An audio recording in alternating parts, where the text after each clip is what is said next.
Hablaremos sobre el cáncer. Primero, hay que entender qué es. Se la caracteriza por ser una enfermedad multifactorial. Esto quiere decir, al ser multifactorial, que es una anomalía congénita. Puede ser provocada por muchos factores. Al ser esto, afecta el crecimiento y proliferación normal de las células.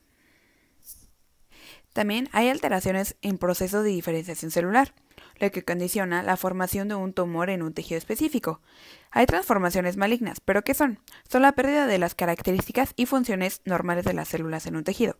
Estos procesos son influidos por alteraciones genéticas o epigenéticas de numerosos genes que codifican proteínas que regulan ese proceso, contribuyendo a la formación de un fenotipo maligno. También existen factores ambientales implicados los tumorgénesis en estas etapas. Tienen una influencia determinante en algunos tipos de cáncer. Recuerden, para poder entender el cáncer, tenemos que recordar el ciclo celular. Se puede esquematizar el ciclo celular en forma de reloj biológico. Opera desde el núcleo de las células. Aquí existe y/o convergen estímulos que inhiben o inducen la progresión del ciclo celular. Las células eucariotas están compuestas por fases, la G1, la S, la G2 y la M. Son controladas por proteínas ciclinas y cinasas dependientes de ciclinas, mejor conocidas como CDK en inglés. Ambas proteínas mencionadas actúan donde las CDK fosforilizan ciertas ciclinas y permiten que la célula continúe el ciclo celular. Es muy importante la regulación del ciclo celular, ya que involucra las ciclinas, las cinasas dependientes de ciclinas, CDK, y las proteínas que son producto de protocogenes y genes supresores del tumor. Es muy importante también el ciclo celular, pero ¿por qué? Ya que si no funciona correctamente, otorga al carácter multifactorial al cáncer y complica el restablecimiento de un fenotipo normal en células malignas. Ahora comencemos a explicar los protogenes, oncogenes y genes supresores de tumores. Para empezar, las células responden a señales internas y externas que estimulan la proliferación celular. Esto requiere una regulación. Por ejemplo, las proteínas. Hay dos grupos de transformación maligna. Están los oncogenes y genes supresores de los tumores. Ambos tienen en común su implicación en la proliferación celular. Los oncogenes. Los oncogenes, para poder entenderlos, tenemos que saber qué son, ya que son un gen por su gran capacidad de mutación o transformación, induce a la formación de cáncer en una célula. En 1910, Peyton Rose, del Instituto Rockefeller y ganador de un premio Nobel, experimentó con un sarcoma de un pollo. Un sarcoma es un tumor que se genera en huesos y tejido blandos. Son cánceres poco frecuentes. Entonces, al tener este experimento con el sarcoma de pollo, lo inyectó en este sarcoma libre de células en pollos sanos. Al inyectarlo y tiempo después vio como resultado que en los pollos sanos se desarrolló el mismo tumor. Se preguntó cuál era el agente etiológico de este resultado. Décadas después se descubrió que era un retrovirus denominado virus del sarcoma de Rose. Más o menos de los años 70 se describe el primer de los genes del virus del sarcoma de Rose. Se observó que tiene la capacidad de transformar células normales en fenotipos malignos. En 1976 se mostró por J. Michael y Harold Barcums las células normales del pollo que ya se habían visto en el experimento de Rose, que tenían algunos elementos del gen del virus sarcoma de Rose. Aquí nos está explicando que vieron que los pollos sanos también tenían este virus del sarcoma de Rose antes de que hayan sido infectados. Y se observó un importante punto, que fue que las versiones similares de genes virales oncogénicos se encuentran en células normales y participan en la proliferación celular. El virus del sarcoma de Rose es el gen del virus que pertenece a la familia cinasas de tirosina. Participa en la regulación del desarrollo embrionario y crecimiento celular. Se le denomina a estos genes protooncogenes. Ahora hablaremos sobre los protooncogenes. Son genes que codifican proteínas que regulan de manera normal y fisiológica el estado normal de diferenciación celular y mantener el control de la progresión del ciclo celular. Las variaciones alteradas de estos protooncogenes por mutaciones dan lugar a los oncogenes antes vistos. Entonces, las funciones de los productos genéticos de los protooncogenes y oncogenes son muy diferentes. Por ejemplo, los oncogenes, estos son productos oncoproteínas y actúan pleitrópicamente, provocan cambios celulares y moleculares, son muy determinantes para la evolución del cáncer. También son muy determinantes para la evolución del cáncer los genes supresores de tumores o anticogenes. ¿Y por qué lo son? Pues restringen o suprimen la proliferación celular bajo ciertas condiciones. Y también son muy importantes, ya que para la formación tumoral maligna es necesaria su inactivación o pérdida.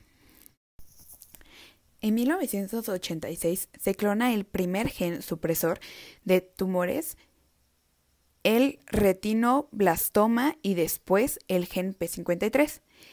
El gen P53 es el centro de atención del estudio de los procesos cancerígenos. Sabiendo esto, podemos relacionar los genes con su susceptibilidad al cáncer de mama, de un modelo que propone una asociación entre las lesiones histopatológicas y diferentes mutaciones en protooncogenes y genes supresores del tumor. Seguiremos hablando de los protooncogenes y genes supresores del tumor de interés biomédico. Primero, hay que entender la división celular para poder hablar de todos estos temas. Hay que empezar que las proteínas, factores de crecimiento, proporcionan un estímulo externo de la célula cuando se unen a la membrana a un receptor y dan la señal al interior de autoactivación. Inicia así una cascada de fosforilizaciones en proteínas citoplasmáticas que modifican factores de transcripción que se encuentran en el citoplasma y migran al núcleo, uniéndose al ADN y activan la expresión de proteínas que induce la división celular. Existen señales inhibidoras. Pueden frenar la división celular. Ambas como señales inhibidoras y las proteínas del crecimiento permiten la homeostasis de la división celular. Por proteínas, desde el espacio extracelular hasta el núcleo, se pueden encontrar niveles celulares. Entre ellos, por ejemplo, los factores del crecimiento. Se unen a dominios extracelulares de receptores en la membrana plasmática y dan la señal de transducción. Por ejemplo, un dato curioso sobre los factores del crecimiento. El primer oncogen descrito como factor de crecimiento fue B-cis, procedente del virus sarcoma de los simios. Receptor de actividad de tirosinasa. El receptor de crecimiento epidérmico es una proteína transmembranal con actividad tirosina-sinasa.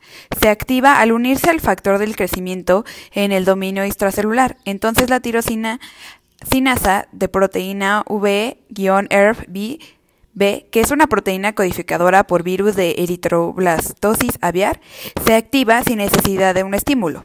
Entonces pierde su función normal y conduce a oncogénesis.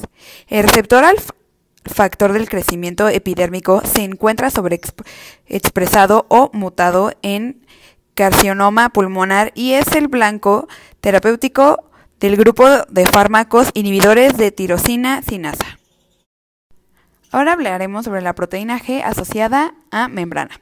Un ejemplo de estos protooncogenes implicados en transducción de señales es la familia de los genes RAS. Incluye 3 protooncogenes que están relacionados entre sí, cuáles son Harvey y RAS, Kristen RAS, N-RAS. Codifican para proteínas de la superficie interna de la membrana plasmática. Su función es unir el GDP a través de su actividad de GTP-pasa, participando en vías de transducción de señales que regulan el crecimiento celular. Las mutaciones puntuales pueden activar el potencial oncogénico de los genes RAS, alterando la secuencia aminoácida de las proteínas P21. La identificación de mutaciones también contribuye al pronóstico de diferentes tipos de cáncer, por ejemplo, el cáncer de colon y el pulmonar, ya que la presencia de mutaciones RAS puede contribuir que los tumores metastasicen en fases más tempranas de su evolución. Puede servir como pronóstico para los pacientes. Ahora hablaremos sobre los factores transcripcionales. La cascada de señales culmina en la activación de genes relacionados con la división celular, fenómeno que ocurre a través de la activación o inactivación de factores transcripcionales. El gen C-MYC se ha asociado con diversas neoplasmas en un número amplio de especies. La alteración de este gen está relacionada con diversos tipos de cáncer, papel clave en los procesos biológicos en la proliferación celular. El gen C-MYC actúa por medio de amplificación, es decir, la proteína es normal, pero la expresión se encuentra aumentada en tumores primarios. Se reportan entre 8 a 10 copias de C-MYC por célula. Este fenómeno ocurre aún con ausencia de factores de crecimiento.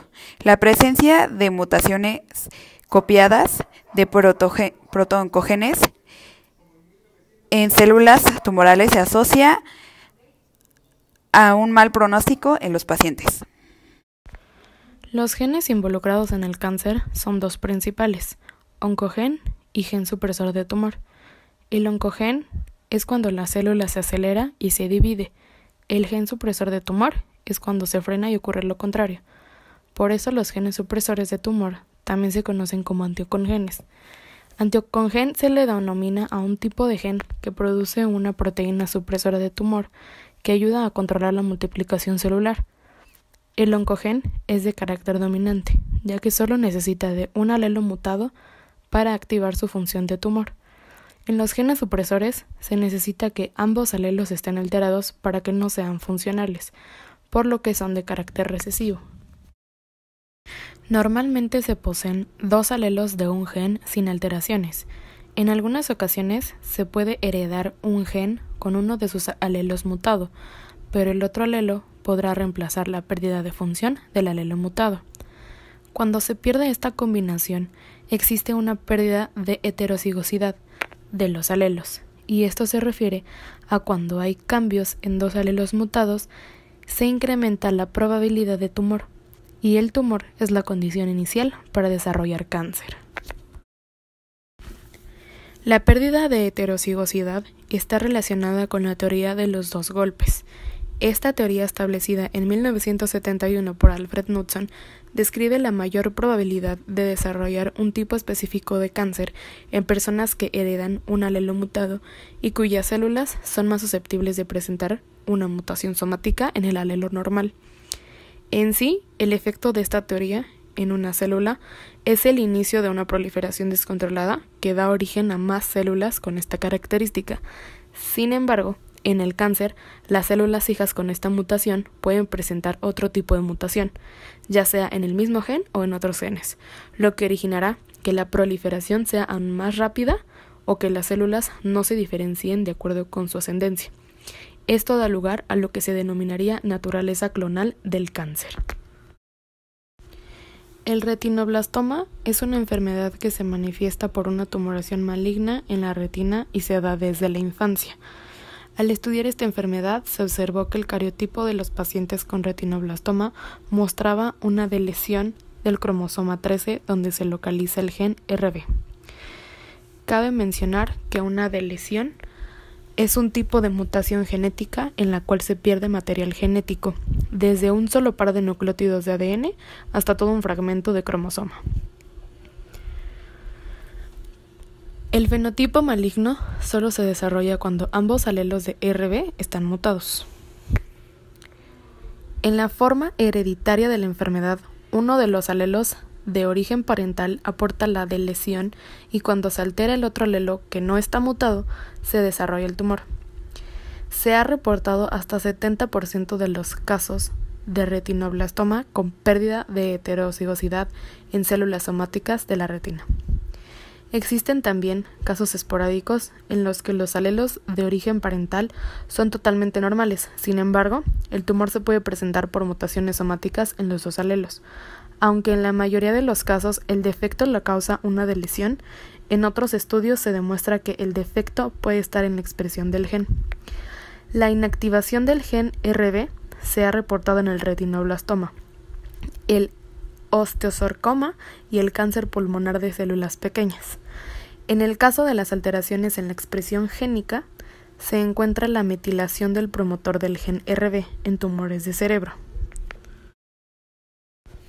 El P53 codifica para un factor transcripcional que activa la transcripción de ciertos genes y en respuesta al daño en el ADN detiene el ciclo celular. Lo anterior se logra por la inhibición de los complejos de ciclinas, así como por la fosforilación de RB. En caso de que el ADN no pueda repararse, las células aumentan sus niveles de P53 y se detienen en la fase G1, antes de entrar a la fase de síntesis, para activar los mecanismos de reparación. Si la lesión no es reparable, la célula es inducida a apoptosis. Las células con una lesión reparable retornan a la fase S de síntesis y a la división celular. El principal objetivo es evitar que la información genética alterada se transmita. Las células premalignas con una mutante de P53 pueden transmitir esta alteración. Como sucede con RB, si se heredan mutaciones de los alelos de origen parental, existe la tendencia a desarrollar cáncer.